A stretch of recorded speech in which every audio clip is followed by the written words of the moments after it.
షోకేస్గానే కాళేశ్వరం, ఇక reserve ప్రాజెక్టుగానే functioning. ఖరీదైన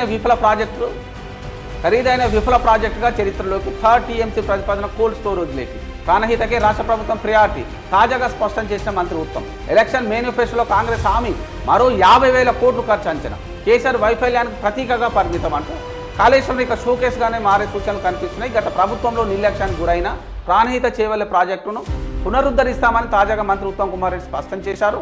ఈ 2 ప్రాజెక్టులు గోదావరి ఉపనదుల నీటిపై ఆధారపడినవే. ఎగువ ఉన్న ప్రాణహిత ప్రాజెక్టు పూర్తి చేయాలని సంకల్పిస్తారట. లోపభూయిష్టంగా ఉంది కాబట్టిగా షోకేస్గానే మిగిలిపోతాయి. మనం కొన్ని వస్తువులు కొంటాం, విలువైన వస్తువులు కొంటాం, కొన్ని షోక్ టాప్గా ఇంట్లో పెట్టుకుంటాము, అది కూడా గట్లనే ఉంటుంది. ప్రాణహిత చేవేల మొక్కే వాళ్ళ ఎన్నికల మేనిఫెస్టోలో కూడా ఏదైతే హామీ ఇచ్చారో మళ్ళీ 50,000 కోట్లు ఖర్చు అవుతుందంటే చూసుకొని మరి ప్రాజెక్టు కట్టొద్దనగా కట్టినప్పుడు మీరన్నా కొంచెం నాణ్యత ఉట్టిపడేలా కడితే బాగుంటుందని చెప్తా ఉన్నాను నేను.